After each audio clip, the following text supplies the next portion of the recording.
Good evening, everyone. We will start today's session for the India Rural Colloquy shortly. Today's session is on solving the paradox need for accelerated growth versus falling female workforce participation. Before we begin the session, we will play the India Rural Colloquy anthem. Please sit back and enjoy.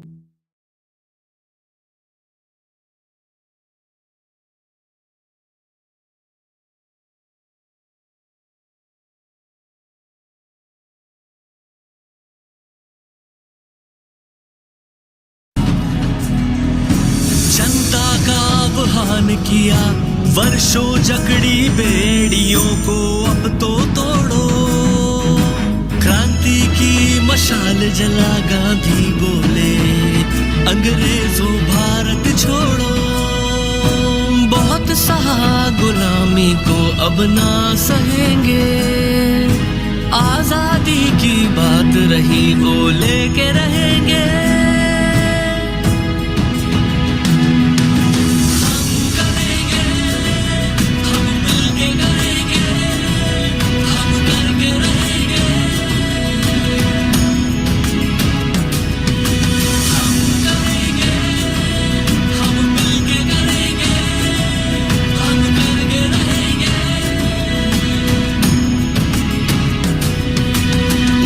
अगस्त की बेला में हम सौगंध उठाते हैं, सशक्त राष्ट्र के सपने को चलो मिलकर आज सजाते हैं। हर युवा को रोजगार मिले, हर नारी की आजादी हो, हर घर स्वास्थ्य सबल बने, ये गली गली मुनादी हो।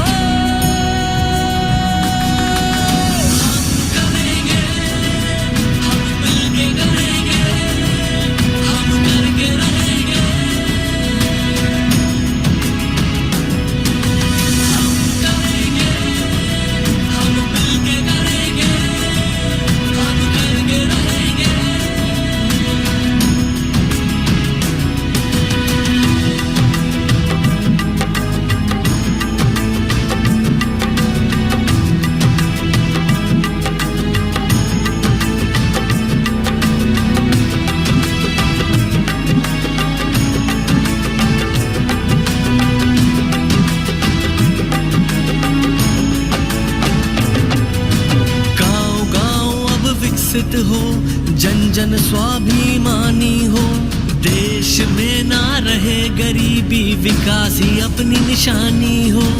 एक क्रांति फिर ऐसी हो, रगों में वही रवानी हो, कंधे से कंधा मिलाकर सबने बस यही ठानी हो।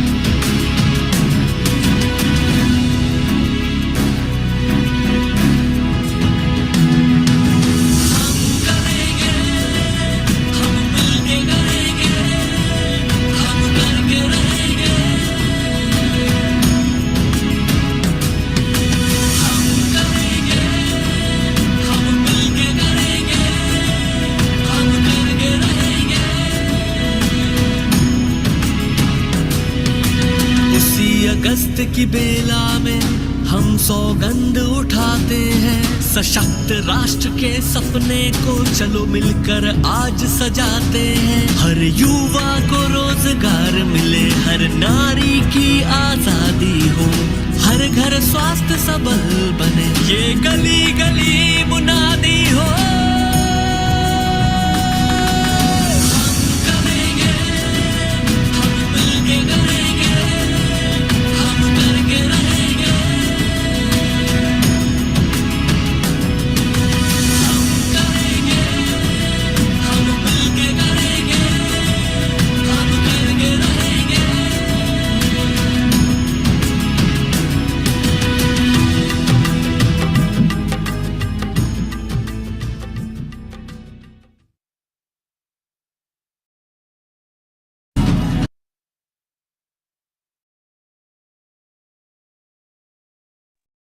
Over to you, Seema.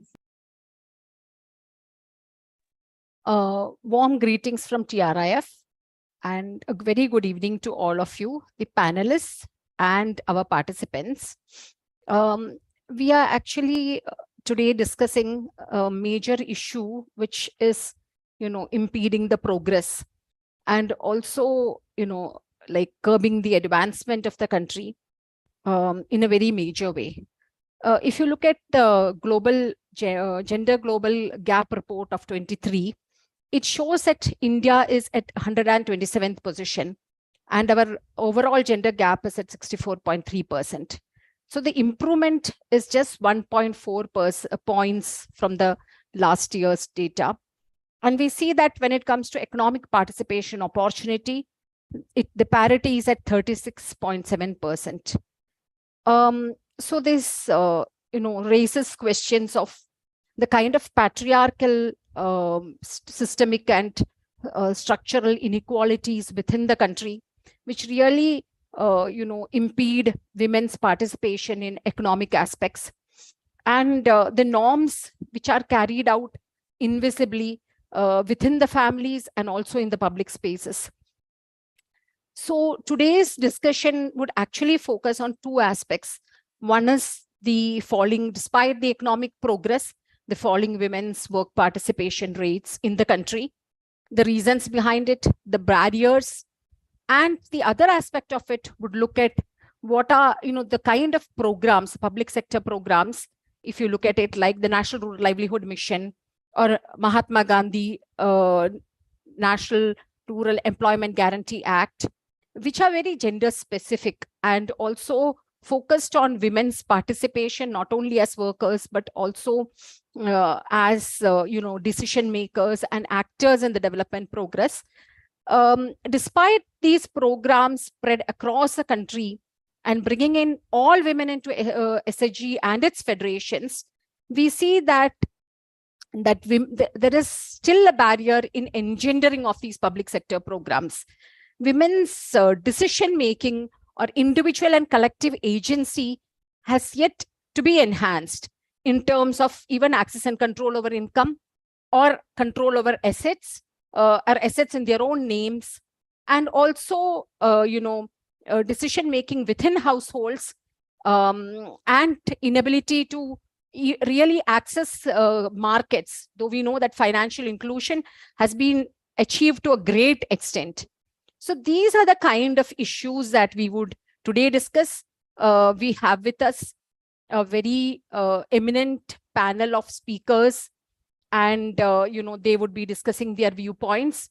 I would just like to introduce Anand Sinha to all of you.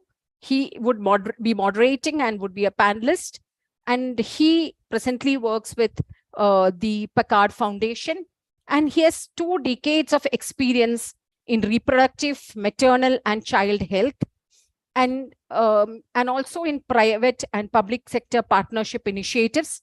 He has been with the Bill and Melinda Gates Foundation and worked on the Integrated Health Initiative in Bihar, and he earlier had been the country manager of Abbott Associates. So a warm welcome to all the panelists, and we would be waiting to listen to all of your views and perspectives. And I would also like to extend a warm welcome to all the participants who are also experts in their own, especially in the area of gender, livelihoods, and women's economic empowerment. So I would like all of you to also come in and express your viewpoints and perspectives through the chat box. And I would invite Anand to take over as moderator. Thank you so much. Thank you so much, Seema, for that wonderful introduction and for laying out the topic at hand. The topic is an important one. It's a complex one of understanding, the need behind and the reasons that we're not meeting our aspirations in terms of female workforce participation. And one of the best ways to get a good view of it is to gather a group of eminent people who are knowledgeable about it, and to have a moderator who knows very little about it. So I will confess at the very beginning that I am not an expert on women's workforce participation. I'm very interested in it, and I'm very, very honored that TRI thought it appropriate for me to join this panel as a moderator. I'm going to try and sort of frame the understanding of this issue broadly around three big sort of questions and buckets, and that's how we will approach this panel. And to make it really easy for me to understand this comprehensively, TRI has lined up this amazing set of speakers coming from four very different worlds. A researcher who has done tremendous amounts of work on sort of understanding what's happening and what are the barriers, an advocate who has a deep understanding of where the barriers are again and where we're making progress, the policy shaper, the researcher and the government person, and then the actual practitioner who's been putting this to use. So it's an amazing construction of a panel, I must say, and well done, TRI. So let me introduce them one by one. And then we'll get into the discussion. Prableen is a feminist development professional and activist. I have known Prableen very well, and she's been working for many years now in this sector, and currently is I'm going to keep these introductions short because I have like 2 pages of biodata, okay? So I'm not going to go through all of them. I'm going to keep these very short. You can look them up because they're all on LinkedIn and they're all very well-known people. Prableen is executive director right now of the YP Foundation. Thank you so much for Prableen for joining us.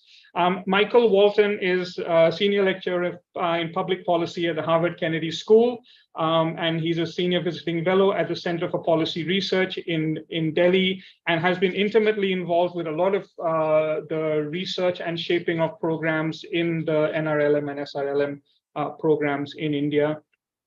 The policymaker, Mini Sukumar, who is a member of the planning board of the Kerala government. She was a state director for the Mahila Samakhya program for the Mahila Samakhya Society in Kerala, and is on the governing board of Gender Park of the Department of Women and Child Development, Government of Kerala. Thank you so much, Ms. Sukumar, for joining us.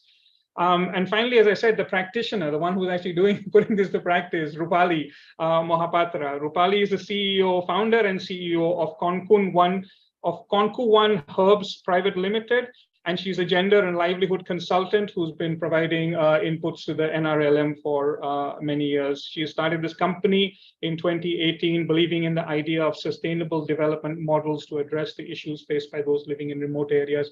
Thank you, Rupali. We look forward to hearing from your experiences and insights. So let me get started. And the format is we're going to explore this topic using 3 broad questions. I'm going to ask the speakers to speak to that question. I would encourage the audience members to input your questions and comments as the speakers are speaking, and we will try and gather up those questions and comments to the end of each section and post them to the respective speakers. If you have a question for the whole panel, say that. If you have a panel for a specific speaker, point to their name, and it'll be useful for us to get that covered. Maybe I'm going to start on the first question, which is actually a very fundamental question that I wanted to understand, is that why is this important, right? Why is women's workforce participation important in itself? Is it an economic imperative? Is it a social imperative? Is it a justice imperative? Where is this coming from? Why should we care about programs like this? Why should we think that this is an important aspect of, of shaping our society and sort of building the nation? What are the benefits of programs like this? And also, are there any downsides and risks to programs like this? What kind of stresses does it put on social fabric, etc.? So maybe first of all, we'll start with Michael, and then I'll call on others to go through that. But Michael, why is this important? I think first, thank you very much for the opportunity. Thanks to TRI, who I've known for many years, for pulling together this extraordinary colloquy. The fundamental reasons for its importance are all that you said, Anand. It matters for women's welfare, for women's agency, for questions of justice, and for questions of productivity. Just to frame it, I'm just going to show one slide for this round. And this is to put India in context. And what is striking is that what an outlier India is. This is India, already relative to countries such as Indonesia, Bangladesh is here, Vietnam is here, had a very low women's participation rate in remunerated work. And then the very striking thing from a development viewpoint is you see this quite dramatic decline, even when other countries, here's Bangladesh again, were increasing. Korea, notoriously patriarchal, also increasing in this period. And as many people here will know, this decline is particularly sharp in rural areas. So something is going on there, and it's actually a big development puzzle as well. I'd like to highlight first that we do care from the perspective of women's welfare and women's agency, that work is central to a woman's well-being. This doesn't, of course, mean necessarily the kinds of kind of grueling, low-paid work that has typified a lot of women's work, and some of the interpretation of the withdrawal is actually women moving out of very hard manual work.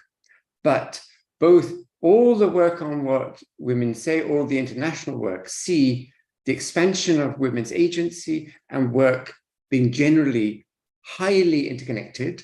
I love the emphasis on dignity in this conference, which underlines the point. It's not just any work, it's the kind of work. Finally, I'll show some data in the next round that shows that if you ask even relatively poor rural women, would they work for a suitable job? Some 90% say, yes, we would work. So this is not involuntary, no, this isn't voluntary withdrawal. It's withdrawal when they say they would work. That's the first point. On your second question, why should we care about programs such as Manrega and the National Rural Livelihood Mission? Again, first I'd say from an international perspective, these are extraordinary programs in terms of their size, breadth, and reach. So both of them are quite remarkable. Having said that, and I think as both Seema and Anand said, both are profoundly incomplete in reaching the aspirations that they have. And again, I would like to talk a bit more about this in one of the next rounds. That if I think about NRLM, I profoundly support its goals, both of bringing women together, working both on the economic dimension, whether it's through credit or bringing groups together to build the women's agency, and the bringing this together in terms of an overall structure, but it is still very incomplete, and we do not see the overall impact in any kind of shift in women's participation. These are both of them I'd like to speak a bit more in one of the next rounds. Finally, other downsides. As many people who work in this area know, that expanding women's work and expanding women's power in the household or in the community is actually going against profound patriarchal norms in society. And any change in the system, even a change which is a good change, can lead to resistance. Occasionally it can lead to heightened violence. And this is something that has to be managed in ways. It has to be recognized and managed. Similarly, in the major programs, it is it is important that they work, in the sense that a very important part of the SRLM now is the seeking to build village-level women's decision-making based on self-help groups into demands, aspirations to work through the Panchayati Raj system and through demands. This is, again, it's beginning to work, but it's taking time for it really to translate into changes. Now, the risk is that there will be the creation of aspirations, and the government and other systems will not have the capacity to fulfill them. And that can reinforce a sense of disillusion. Thank you very much for this round. Thank you so much. Thank you so much, Michael. That's an amazing, I think, analysis of why this is important, as well as an understanding. And we will come back to those questions and those points in the next subsequent rounds. However, continuing on the same question, again, why should we care? What are the benefits of these programs? What are the risks? Rableen, what are your thoughts on this question? Thank you, Michael, for starting us off. Before I start, I would actually send my apologies because of the internet issues in different parts of Delhi. It's getting difficult for me to switch on the camera, but I hope you can hear me. In case my voice breaks, please ping me on the chat and I'll see.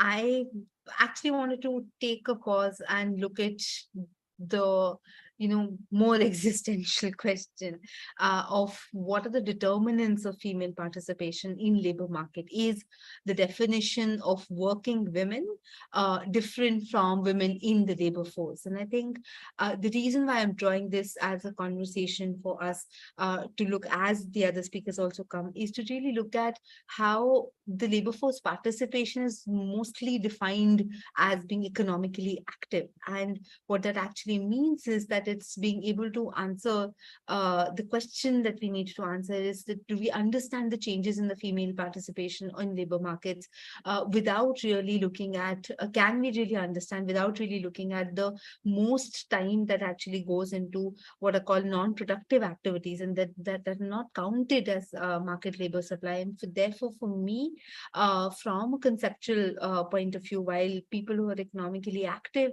are considered as people who are employed and therefore counted in the labor force, I would really draw attention to saying that women's workforce participation is not about just the economical impact and the financial impact. It is a social issue, is very much rooted around what I call the 9 issues that we look out for in any workspace, whether it is home, whether it is a formal workspace. And I think the 3 top issues that we have seen across, both as a young person myself and taking up the identity of being a woman, I think the question really is that we have not really answered ourselves to its truest extent, that why do we really want women? What changes? Are we okay with sort of really tackling the unequal power dynamics that happens, and also looking at the role clarity that will happen, say, in the cases where women's workforce comes in? Can we look deeper into what kind of work, even within our sector, that we look at what kind of work do workforce is actually even available for women, and especially for young women who go out in workforce. We've had models where ashas, for example, have been is seen as one of the biggest and largest celebrated programs from the country.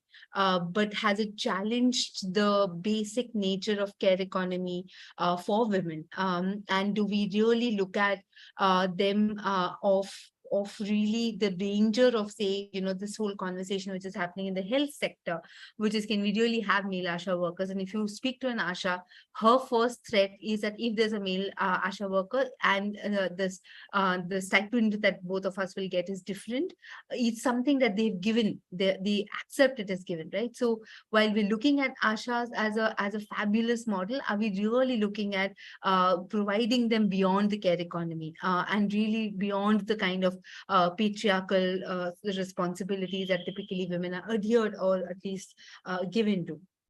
Cut to, of course, looking at what are the kind of decision-making processes that happen, and where the methodologies, and that I would draw to any of the ITIs, and we look at many sort of institutions, including, I would say, from the senior secondary schools. We've seen very categorically a dip between 10th standard students and you would see a typical picture that comes after every board exam, where there are girls who are really celebrating, and you'll always see a picture of this particular student who's a girl who's from this particular background has scored 99%. You might also see a similar photograph for the 12th board exams, but you don't see the same translation when it comes to the number of girls who are or the number of young people who are in ITIs or who are in like the biggest tech firms. And that's really the question, that between us in looking at education and employment, is there something that we are not being able to challenge very specifically? And I think one of the things that we're not challenging is that how is it possible that in many colleges and schools where there are young women, and especially in schools where there's not co-education, do we really provide them all possibilities? I know of schools in Delhi, as we're sitting here, where you do not get science and maths because it's a girls' school. Then you will only get arts and perhaps commerce. ITIs, for example, which is again one of the most invested schemes for young people to get on, especially for dropouts, and something which is a very useful scheme, also has segregation based on gender. And when one asks about this, it's the kind of reasons that are quoted mostly are lack of resources, because who's going to train somebody who will not be able to accept a workforce and go back to the labor force, or sometimes also this whole inadequate interpretation that goes into that we will train young people, young women especially, but if they get married, and that's something that we have not been able to change, right? We have not been able to change the bell curve that happens when and that then becomes the immediate perceptional fear that that young women are not offered, let alone really being explored of a certain opportunity. And I think that really is important, that that's why we need to start thinking and talking about it. And I think the last thing that I would really want to draw is that coming back to what we're saying, that this, so long as this will become an economic issue, it will become an issue of productivity. It will be very much related to cost benefit analysis. And in cases of the vulnerable communities that we are talking about, and we're not just talking about young women, but we're also talking about women in all their diversities and marginalizations. What does it take for us to go beyond and see this as a social issue? Because any issue that is related to workforce participation has its roots to what's happening in my drawing room, where did I get my education from, how much support do I have from my ecosystem, whether it is workforce, whether it is outside. You've seen that there are situations where the key sort of takeaways that most young people have said of why they would like to continue or not continue are primarily their own interest in the workspaces. And we've seen whether it is cost of living, whether it is mental health, whether it is increase in the feeling of personal safety.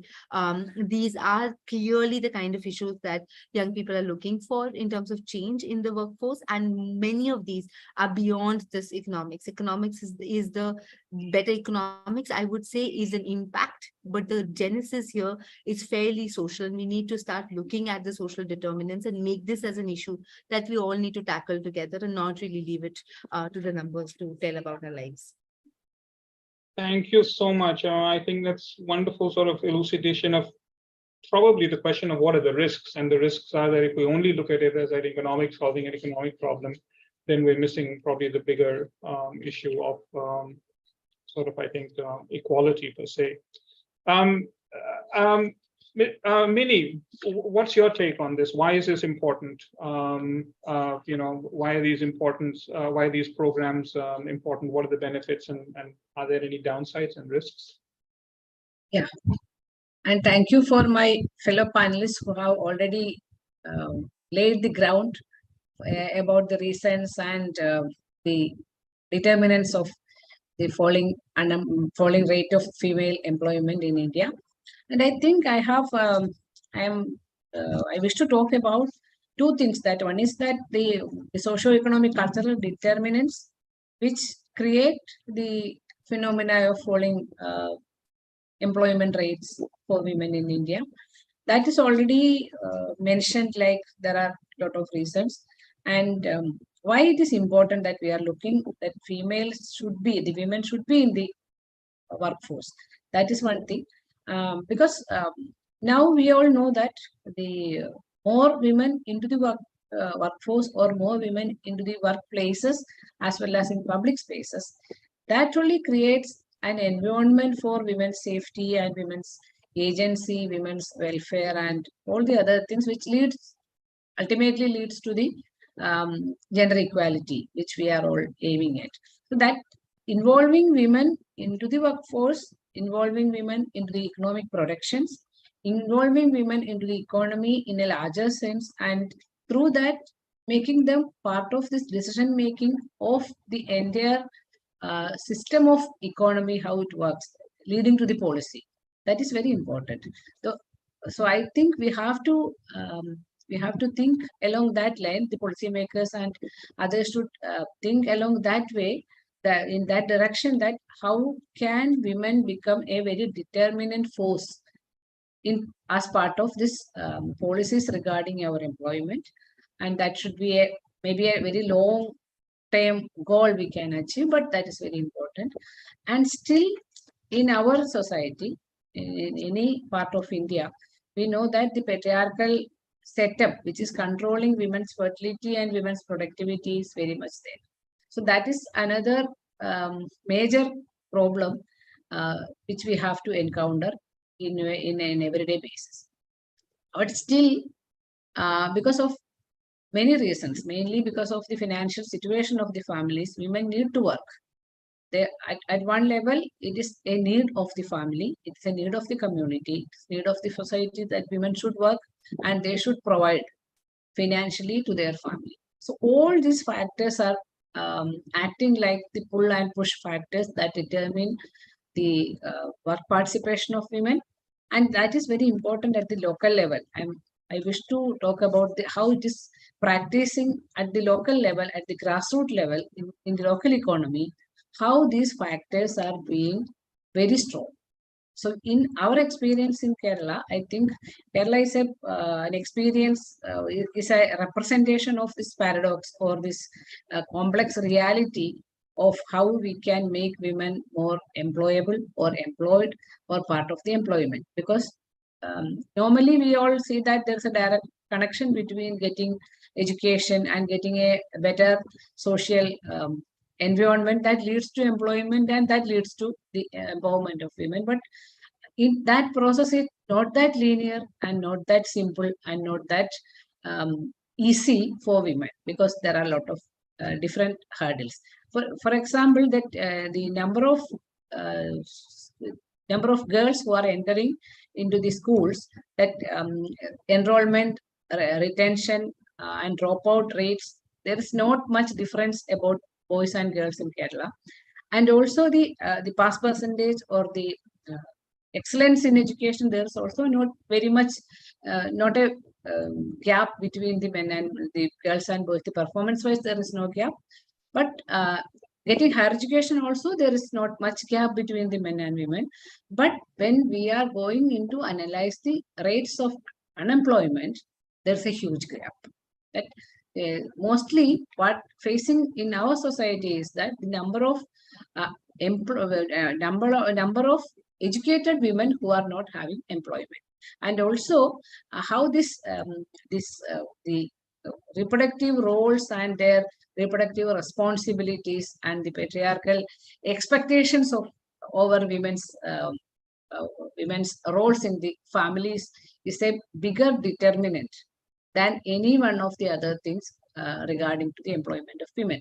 Because we are seeing there's a dip in the rate of employment from the age of 20s to 35. There's a larger dip in terms of employment, and after that women are going for some sort of employment, and that also created a lot of problem that at that point women are getting very low wage employment, or it is not in a regular mode of employment even though they are highly qualified. That's a bigger problem, and that is one thing. And also our experiment with the because from 1980s itself in Kerala, the policymakers are identified one of the most important issue regarding women is the falling employment rates of women. And there are a lot of other reasons also. One is that the shift in agriculture patterns, so that a large number of women were engaged in the paddy cultivation and many things related to the agriculture, the cultivation.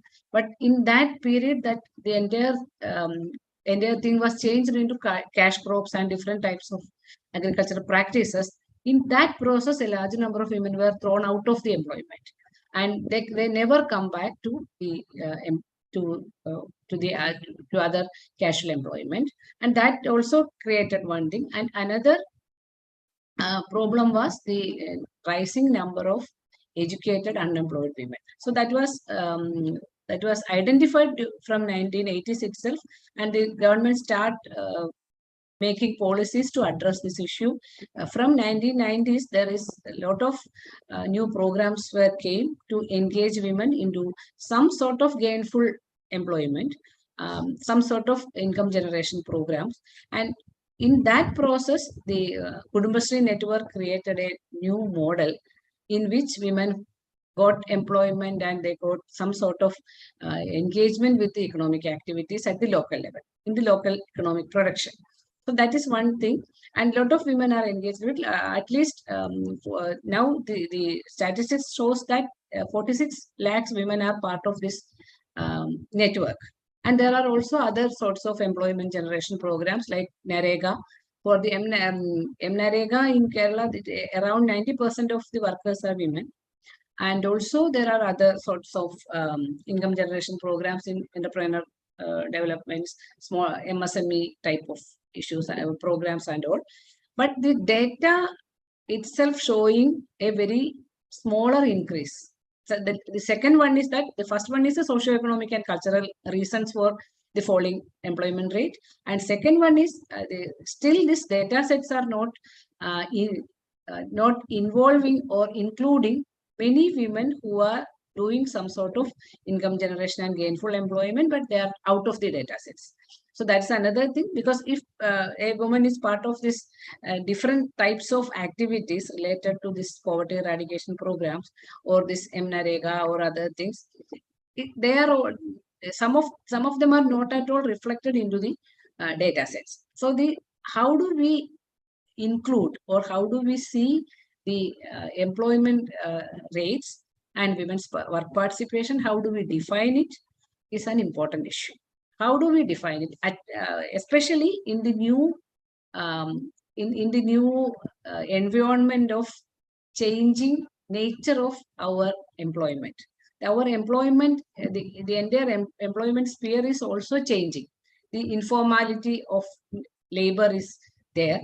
And most of the employment and jobs are becoming very much informal, and there are many of them are working from home, work at home and working from home, and piece rate of employment, and a lot of factors which determines the informality of our employment and work.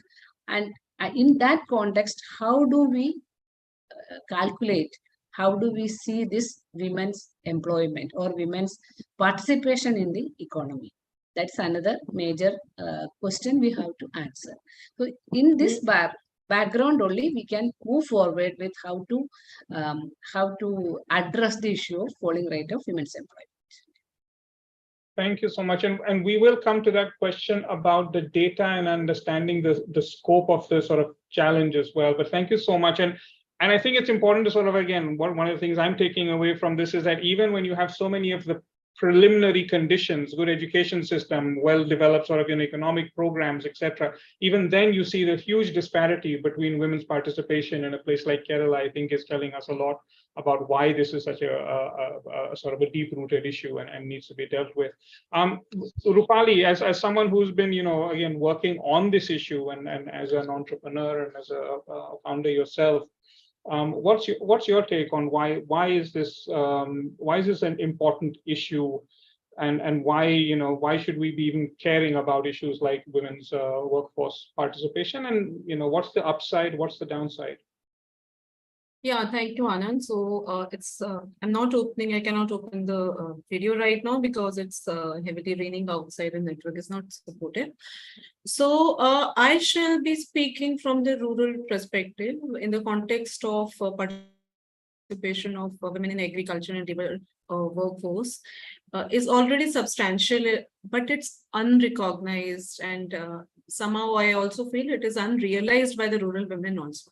So first thing is the discussion and deliberations are needed to recognize the large presence of women in agriculture workforce and in other segments in the rural areas. The second thing I would say is to, how these women, especially in the rural areas, consider themselves as contributing towards the economic growth, may it be at the family level or at the community level, and not just thinking about the care work they are doing, but some sort of self-consideration is also important for them. The third thing is also, how we are seeing it in a monetary conversion or where we can talk about the equal pay for equal work, control over income, control over the production, and also some sort of recognition. Recognition is as a farmer also, we have to put a lot of effort for them. They themselves are not considering themselves, calling themselves as farmers. So at one point that is also important, and that will certainly give them a sense of identity. Now, as other speakers also said, that the employment scenario is changing, the employment environment is changing, and so the aspirations of women are also changing in the rural and in the urban areas also. And with this, women also need environment which is supportive enough. We should talk about the opportunities, the new opportunities also, which is exciting, interesting, which are not traditional. Like how many times in the rural areas we often talk about the achar, badi, papad and agriculture and only the processing thing. We need to bring in new things to them also. And we need to talk about the monetary, the economic benefit they are getting, and advocacy is needed to do that part also. So coming to the flagship program question is, I think the focused programs also is also important. It is important because these programs create an environment to think as together we can think about it. We can act, we appreciate, we support through these programs. And these programs help individuals and communities. It gives a sense of confidence to them, and it creates a community of its own. Certain programs bring together confidence in them that we are not alone, we are not struggling alone. So like us, there are other women also. So, when it comes to the downside of it, I think programs if these are government programs, sometimes it takes a longer time. And in this time, the expectation of the women, they build certain expectation. And if it is not met timely, then there is a confidence loss and the interest lost. And then bringing back that confidence and that interest is difficult for women in the interior-most areas. Yeah. Thank you so much. From my side, yeah. Thank you. No, thank you so much. And I think that's an important sort of, again, I think, downside that you've captured in there, along with this whole issue of just, what is recognized and what is not recognized. Part of it is the data, and part of it is also just the recognition of it.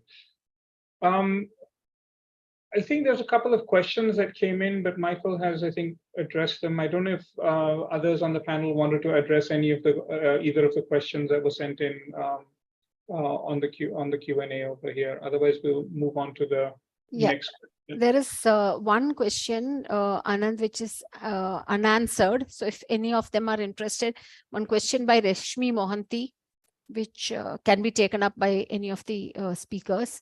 And there's a question by Dr. Renoy, if that's specifically addressed to Mini.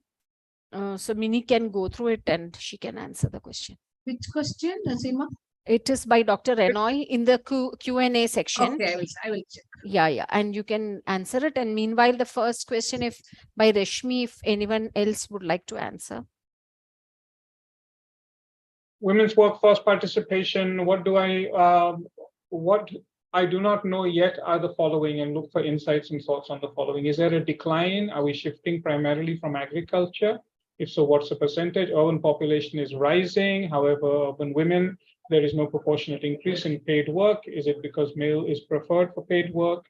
When MSME has political commitment, what will be the policy level changes if that would ensure that women, Indian women, get paid work? What are the policy gaps? What policies will ensure women get paid work? Can women collectives manage the government services and schemes and are paid for as NGOs?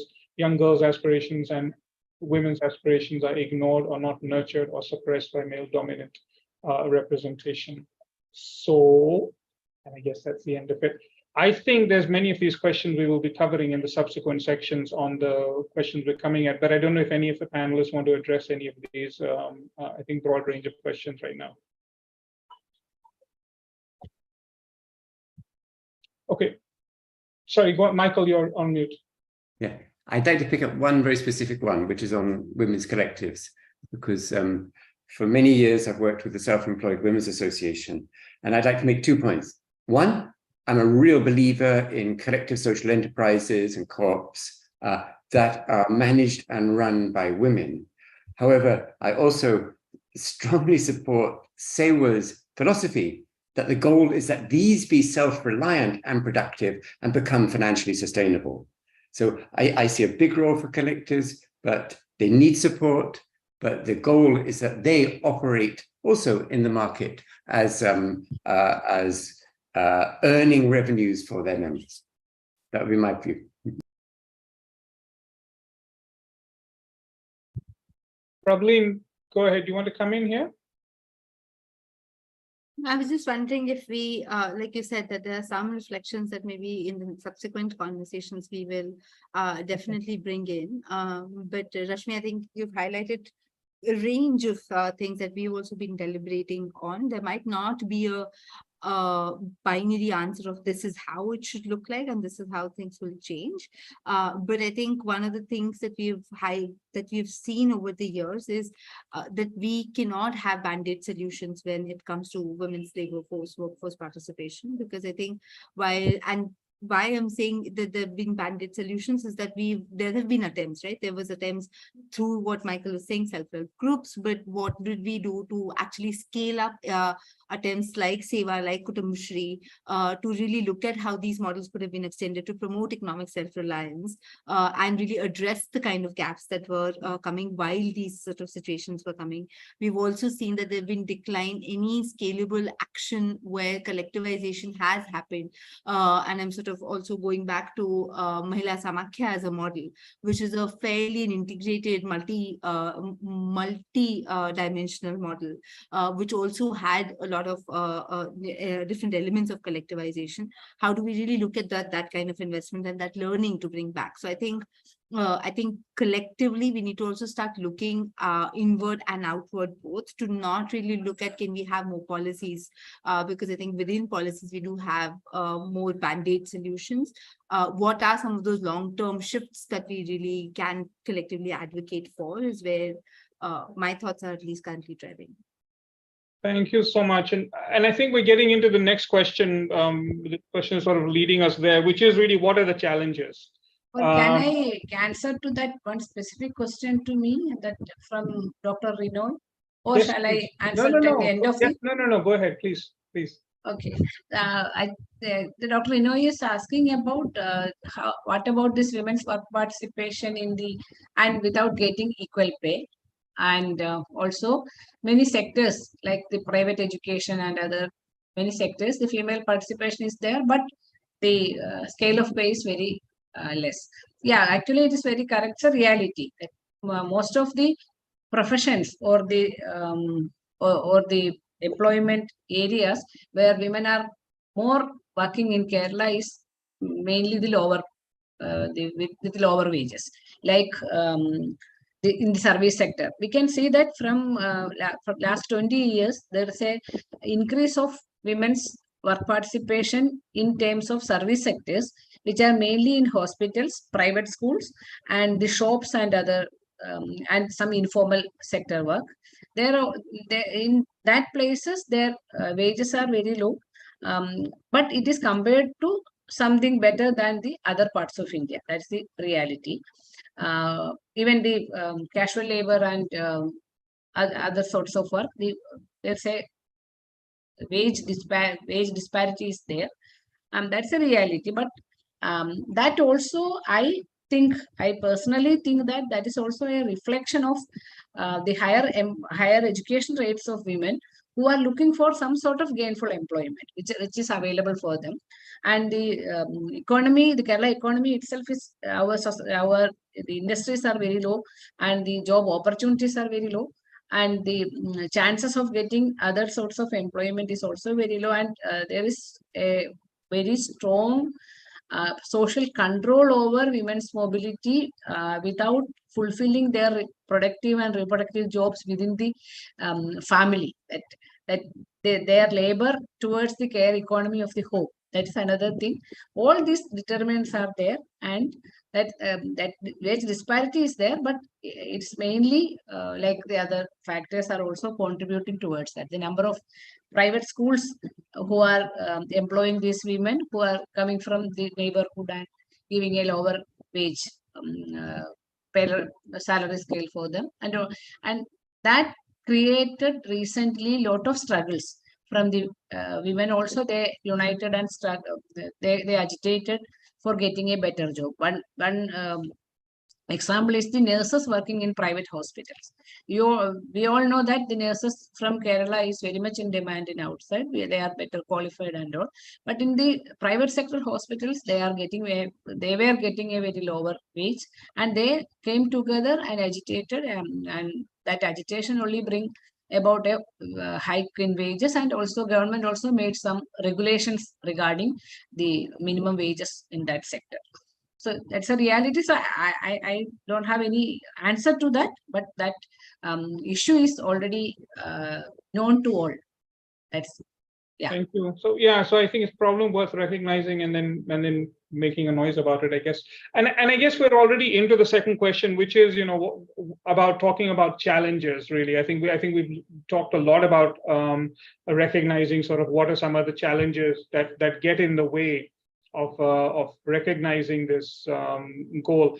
Just in interest of time, and given the fact that we have talked about this to some extent, I'm going to ask each panelist to sort of keep their points, so like maybe the top two or three sort of challenges that they can think of, and let's keep it brief, because I want to get to the final question after this, which is really the solutions part, and I want to have enough time for that. So let's quickly go through with speakers to sort of hear what they think about their top 2-3 challenges. Maybe Michael, do you want to start again? We'll go in the same order. Great, thanks again. I want to quickly promise, share a bit of data I think that helps sharpen the challenge. And I want just to show a few things here.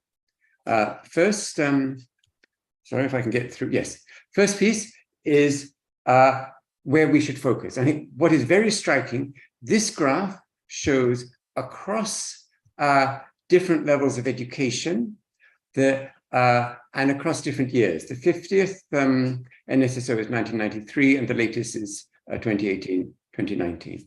This shows two dramatic things. A large fall in women's participation across all categories of education over time, and a big decline from actually illiterate to higher secondary. And as everybody knows, this is in the context of one of India's successes, which is getting girls into school. I anticipate in the next 5 to 10 years, there'll probably be more girls in schools than boys. So this is, and I'd like to particularly highlight this group of young women who are secondary and high secondary leavers who have very low work opportunity. That I think is a very important group to focus on. Just briefly, similar pattern in urban areas, moving to urban areas, doesn't change this. Next, this is, I think, despite some positive trends in measures of women's agency, women who participate in 3 household decisions is now 84 to 89% in the household. There is still women owning a house jointly or individually, still relatively low, but is rising.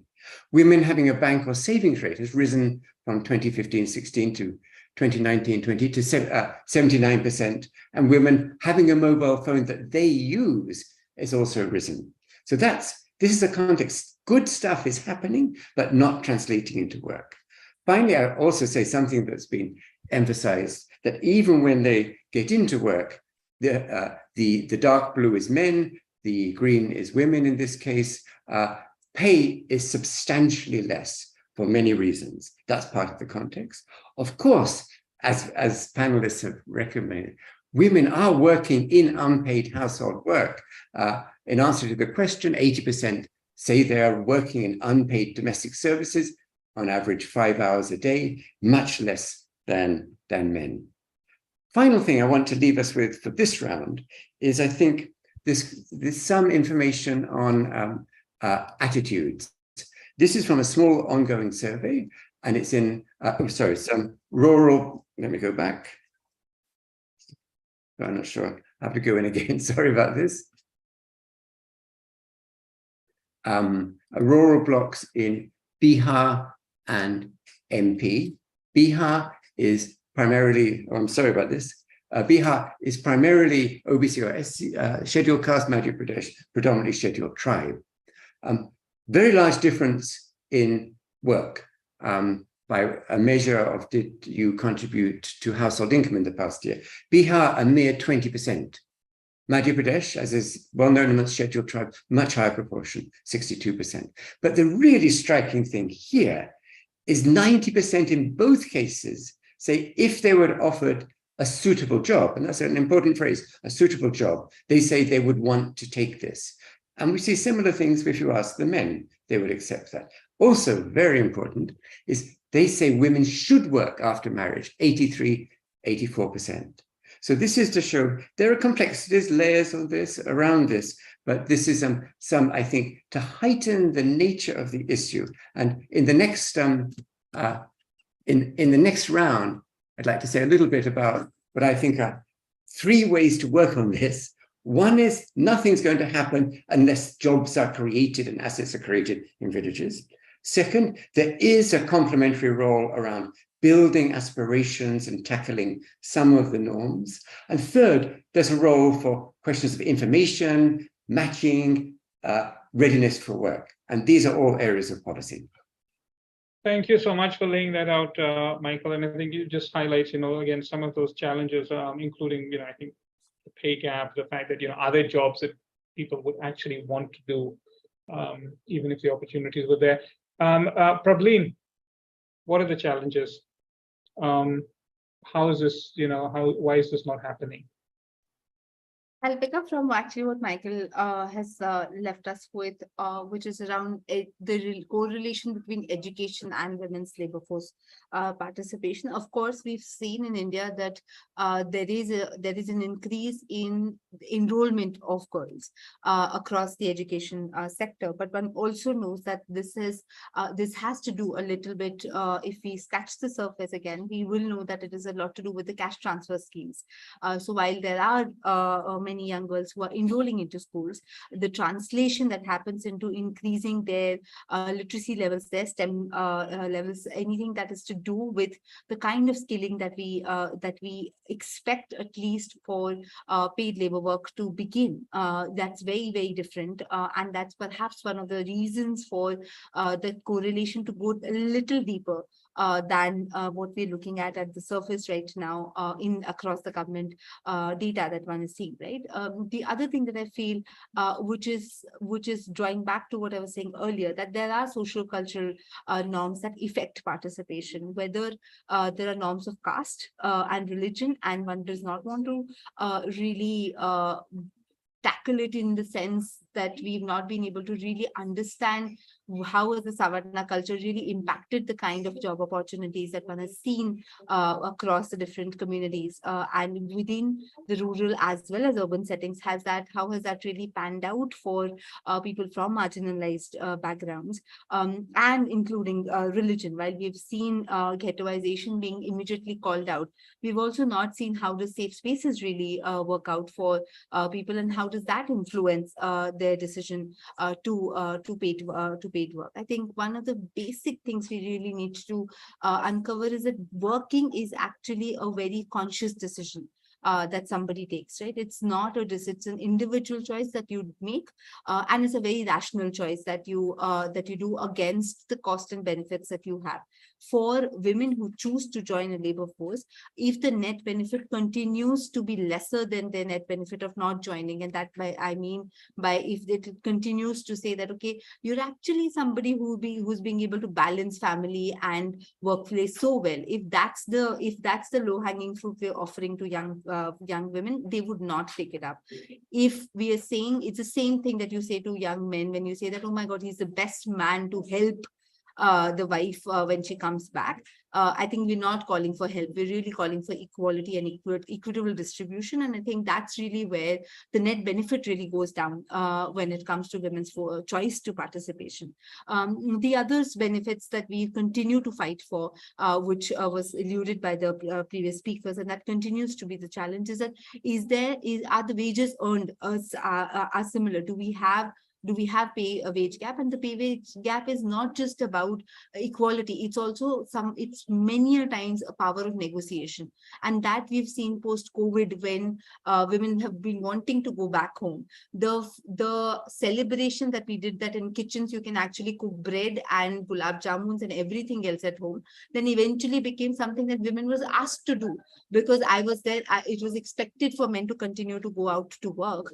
But the women were asked to take responsibility now that they were taking it so beautifully and enjoying it with the family. So I think that regression is something that one needs to really talk and think through further of what we did there. And lastly, I would say that we also need to start looking at what are the structural barriers when we're really looking at inclusion of women's workforce.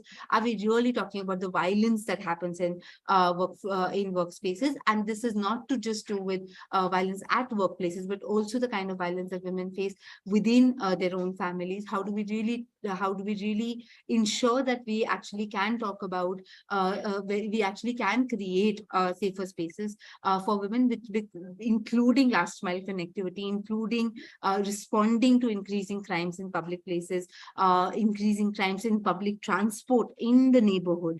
They all sort of come together when it comes to increasing fear of women just venturing out, let alone venturing out for work, and having had to negotiate there in the workspaces as well. So I think those are some of the key challenges that one faces every day. Thank you so much. I mean, I think, yeah, looking at social structure, what is the basis of sort of marginalization, caste, religion, and then safety, pay gap, covered a lot of ground. Minnie, what else can we add to that list of challenges? I think we've covered a lot, but are there other things that are missing from this list? Yeah, the major challenges in terms of the women's employment is, we have already discussed many of these important points, and I think there's still there is a gap in between this women's aspirations and the skills they are achieved. So how to one is that there's a major challenge to create aspirations among young women for work. So in our experience, in our day-to-day experience, we are seeing many of the girls who are just finishing their graduation or post-graduation, but they have no idea about how to move forward, or how to get a job, or how to involve in some sort of activities. And they are considering a lot of other obstacles around them. And the last priority become getting an employment. So creating an environment of for getting aspirations, for having aspirations is a major thing. And also the skills. We see that many women who are still in the workforce, they are lacking the skills for a better job or for a better wage. And that gap of that skilling gap is still any reality, and it's a challenge. And it's a challenge also because many of these women are having very, maybe they quit their education for a long time. Maybe they are not educated, or they are not having that environment to learn a new skill. These sort of things are there. And another major challenge I see that the crisis in our traditional sectors as well as agriculture. So these are two major areas in which women are working for for years. It is there, mainly the women are the backbone of these um, two fields, but maybe sometimes they never recognized. Sometimes it is considered as the family job, family occupation or something, like in weaving, in handicrafts, or many other type of jobs. It is considered as family job, but women are doing a major work.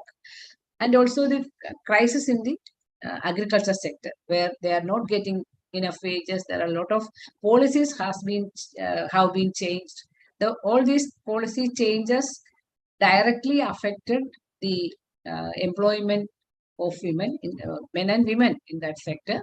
And the first, we know that the first who are going out of the job sector will be women. So that all these crises in this field, and also the reluctance of the non-traditional sectors to engage women.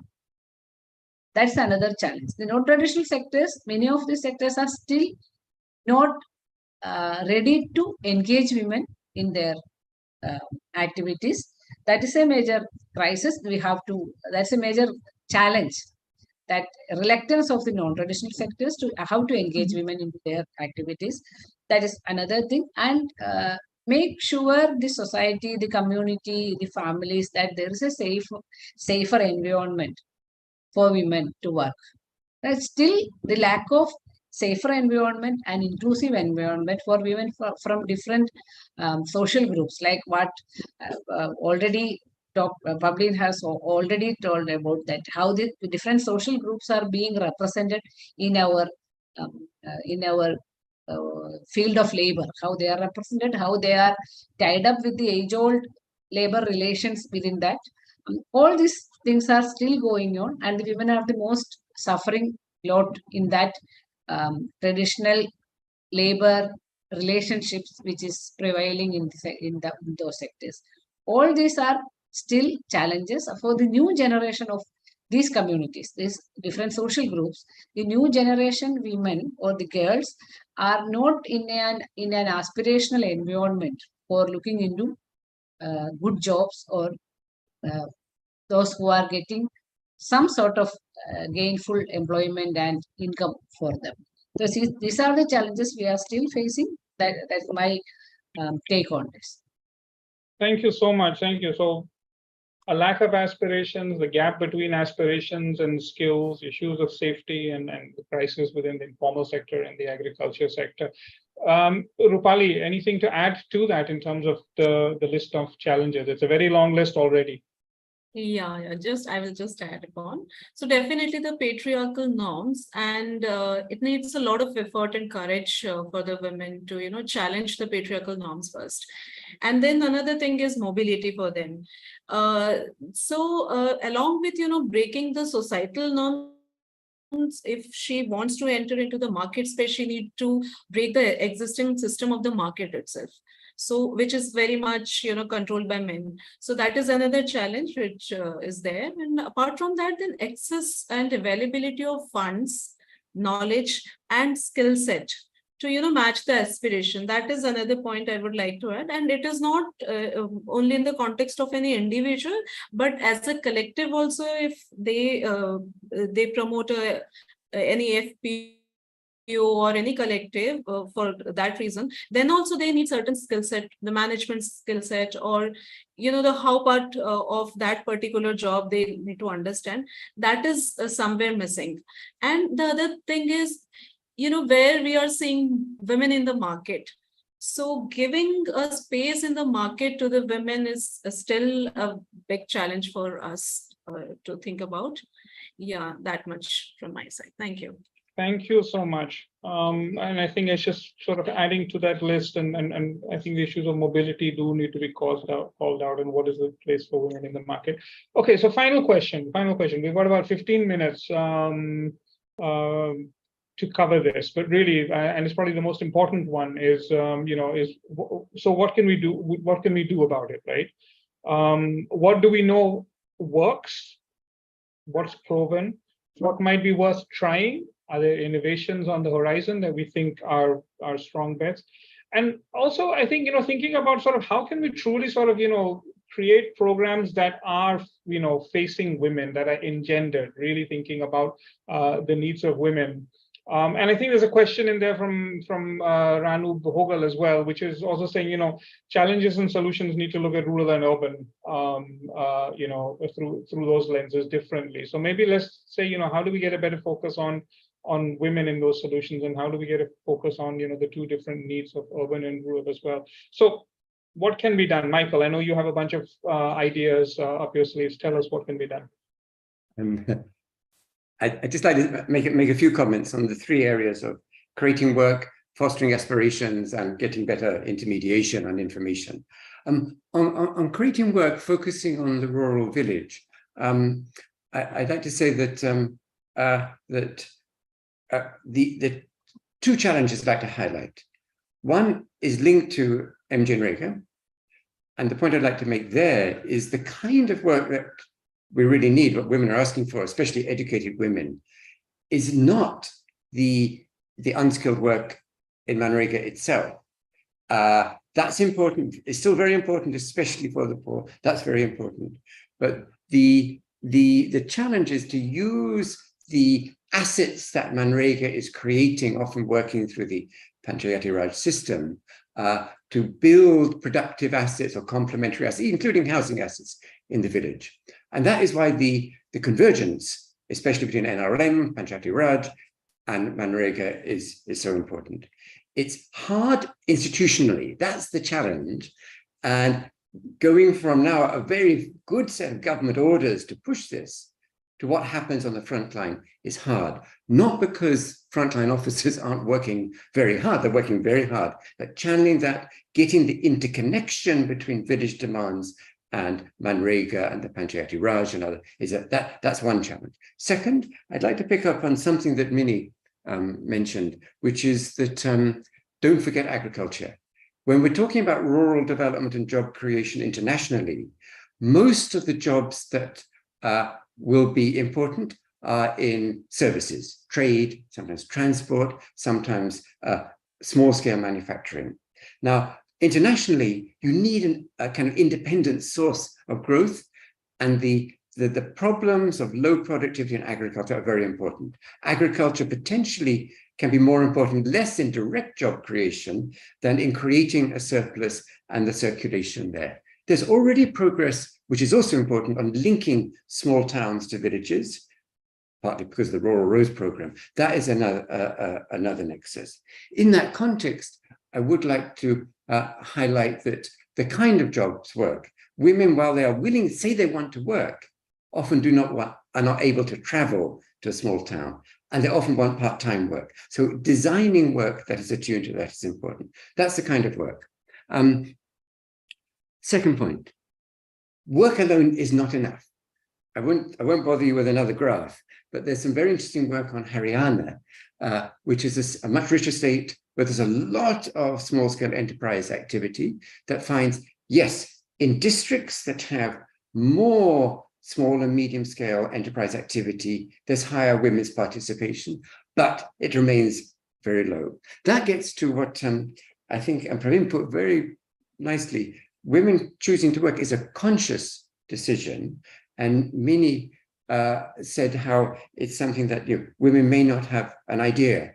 This is supported by some survey evidence I've seen that women are often thinking the family will provide the work for them.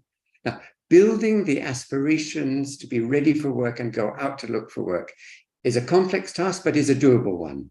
This is something where Pradhan, TRI have been working a lot. It's part of the self-help group movement, building the aspirations. And I would particularly highlight the role of the creation of role models, that having some women, especially again, I would highlight educated young women, if they are moving into work, that creates role models for all. And we know both from the kind of in-depth conscientization work that, say, a Pradhan does, but also from other quicker work that provides self-efficacy training. There's a project that I've read about in UP, where there's relatively short-term support for building self-efficacy, actually increases the probability that a woman will take a job as opposed. So these are things that can be done. It's a role for government, a role for CSOs. Finally, to go back to again highlight, it's a conscious decision.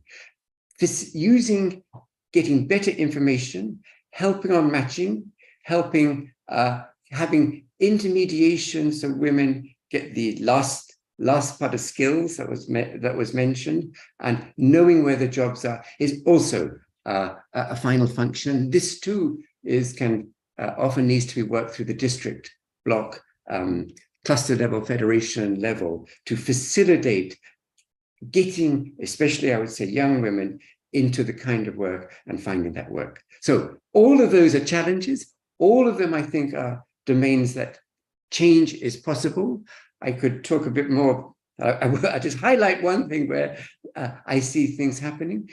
Sewa has a very productive social enterprise called Rudy, which is about linking the processing of locally procured goods and then village women becoming sales agent.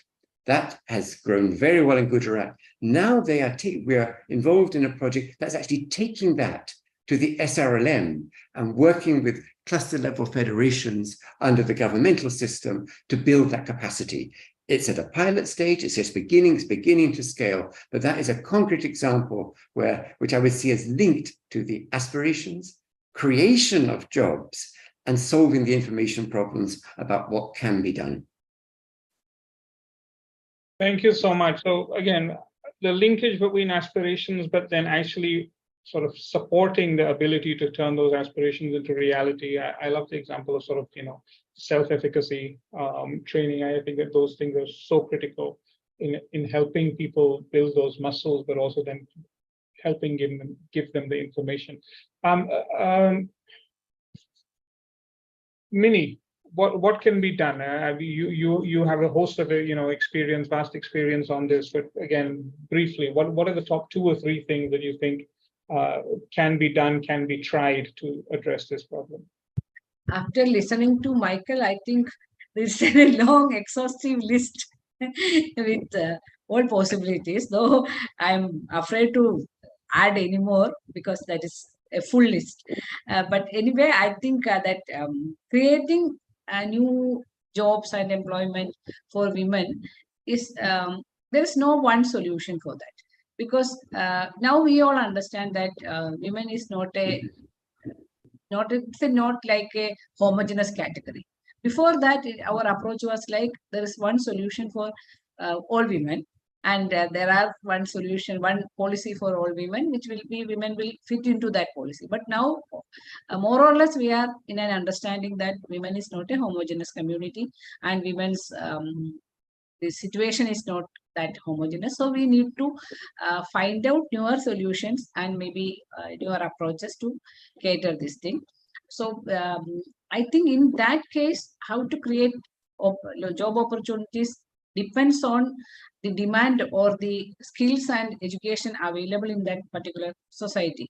For Kerala, our most important issue now we are facing is that the unemployment of the educated women. It's a large number of educated women are not employed. They are not getting suitable jobs. They are not willing to come out and have become part of the workforce. That is one thing. So recently, the Knowledge Economy Mission Kerala, they have done an extensive survey on the women who are not working, why they are not working, and they are coming out with some sort of policy solutions like women for the career break women, how to address the career break women and the women who are educated but never venture into a career. These 2 groups were identified, and some sort of experimentation is coming out with solutions for work at home and also work near home, building up co-working spaces with facilities for childcare and other support systems. It is in the experimental stage, but we think that that will create some sort of answer to the women who are still tied up with the family responsibilities and care work at home, but again some sort of aspirations to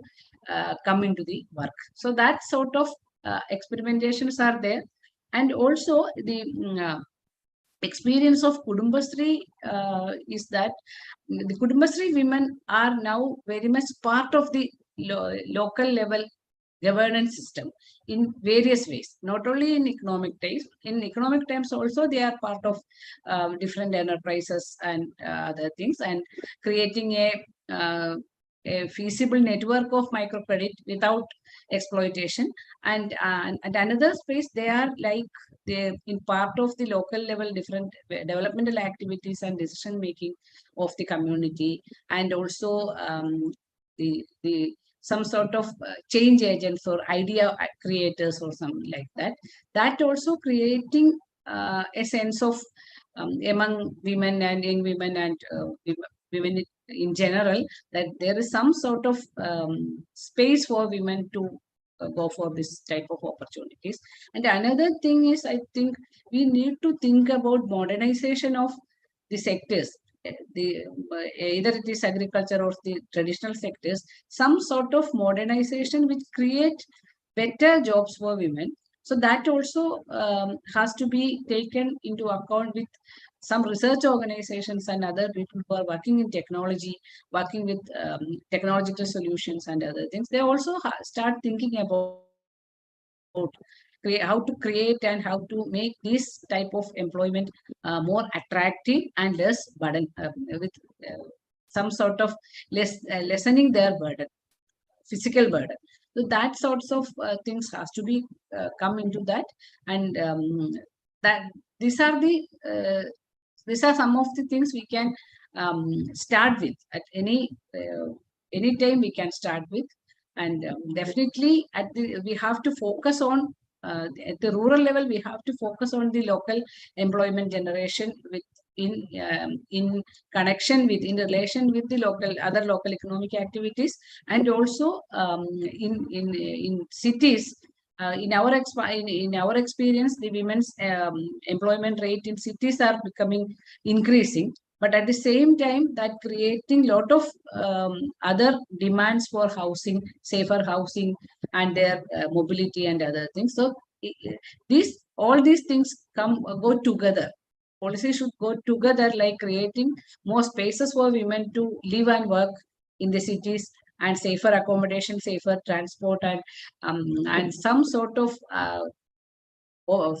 environment for their free movement and leisure and all. These sort of things has to be taken care of while we are making the policy. Thank you so much. So, I mean, again, I'm learning so much, but I think I keep on hearing about the, how small of an issue childcare is, but how important it is as something that can be addressed, and can be addressed without too much of a difficulty. And I think the points about technology as an equalizing platform as well. Thank you so much, Rupali. What can be done? What's your take on sort of important things that should be addressed? In this round, we also need to invite Prableen to speak. Yeah, we can go ahead with Rupali. Sorry. Rupali, you want to go first? Yeah. So I'll just... And then Prableen, I'll come to you. I promise I'll come to you. Sorry. So we need to target women individually, I think, and in collectives also. Also, we need a deeper level of engagement with women to create supportive environment and definitely an ecosystem for her, and focusing on her individually to create job and build skill set is important to match her aspiration. And when we are talking about the skill development, we need to design scalable models where we can reach out to a large number of women, not just when it comes to the skill thing, then often we target a limited number of women. So we need to focus on models which are scalable. And the other thing is when it comes to the process of engendering, I think some places we need to be focused on the process outcomes and set indicators for regular review at whatever level it is. If it is a government level or any other level, we need to focus on the indicators. And somewhere we would also need to dismantle the existing structure where it is not helping and redesign to engender especially the outcomes of in the context of economic empowerment, may it be the production, participation, or also adding the control over production and asset, which is still limited. We are not targeting often the asset in the name of women, or the production, or the control over income thing. So where are we targeting this that much? Yeah, thank you. Thank you. And Prableen, sorry. No worries at all, Anand. I think I was also equally intently listening, so I can very well understand why, after all the amazing things that all of them have said, how easy it is to miss out someone. So completely fine. I actually don't have much to add to, because I was also taking notes and I think there's some very, very important examples that have come out, but I'll try and sort of say a few things around how all of this is going to be done, because I think one needs to recognize that as people who've worked on ground, as people who've seen situations, programs on ground, this is not something, and I'm sure amongst the participants who've joined, there's a lot that each of us can add an example to, but are we ready to take accountability? And that to me is the first thing that we need to do. And who is ready to take that accountability, which needs to be multi-sectoral. It can't just be left at the responsibility of the community. It can't be left at the responsibility of the family. It can't be left at the responsibility of the government.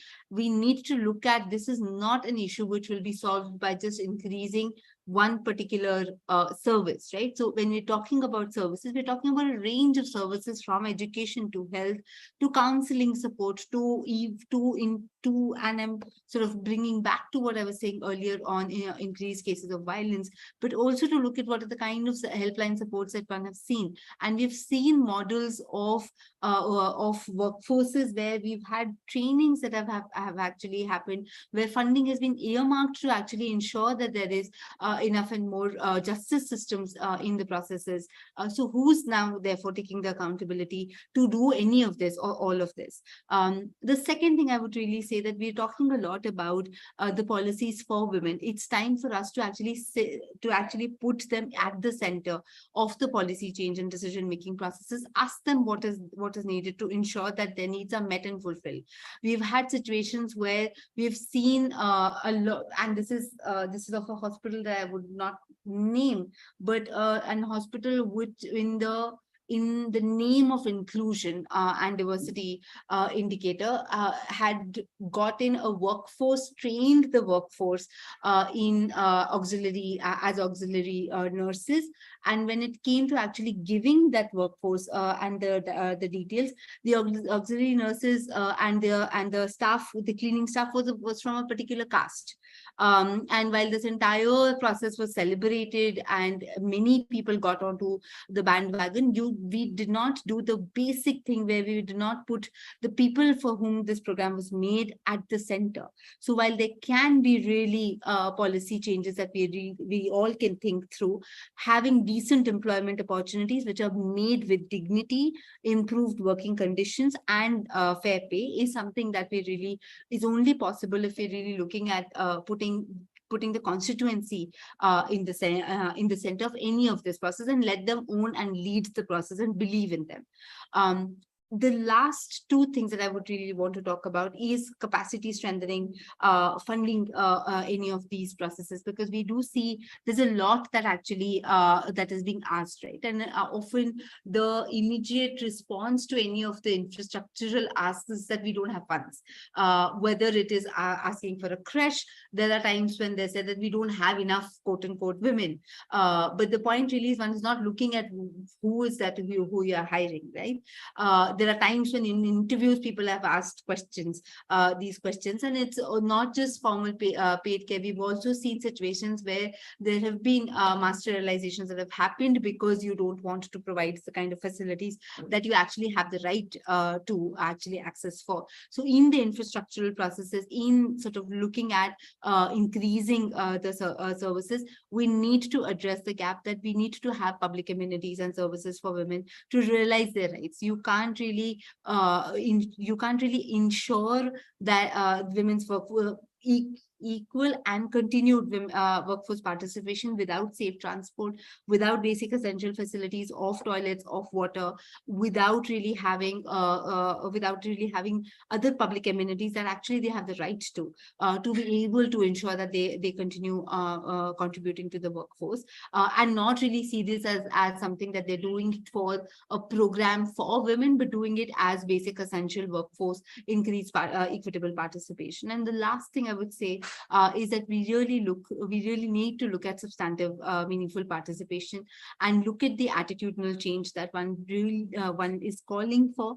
What does it take for us to recognize young women and girls as individuals with rights to their own identities, to their own sexualities, to all other forms of self-expression, at par with any other person who's on the job or otherwise, and how do we really change the beliefs and create response mechanisms that determine and ensure that one feels safe and equitable in workforce and in labor force as well. Okay, that was everything, Prableen.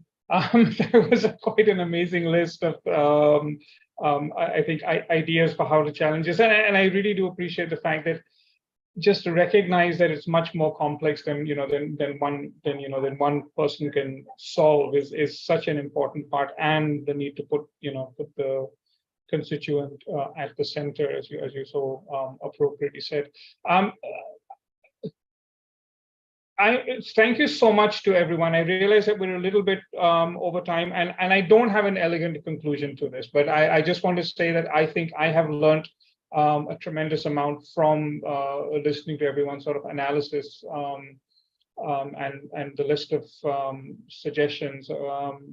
I hope that this is useful to the TRI, and I hope this has been useful to the audience as well. Thank you for sticking with us, and thank you so much again to the panelists for your wisdom and sharing that with us. Back to you, Seema. Yeah, thank you so much, Anandji, for your very, very pertinent questions and keeping the conversation focused. Actually, it's been a great learning, and also the participants have also been continuously on the chat and interacting with the audience, the speakers, which also helped the conversation keep going. And we have brought in a whole range of issues as well as challenges and solutions.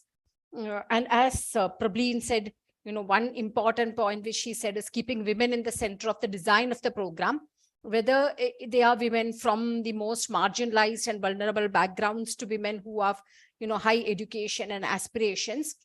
So that was I think one point which perhaps should be taken into account while designing any of the employment or related programs. And actually, to begin with, also, what Minnie raised about, this not being an homogeneous, women not being from homogeneous or monolithic kind of backgrounds. There are a variety of backgrounds they come from, and the precarity of care work.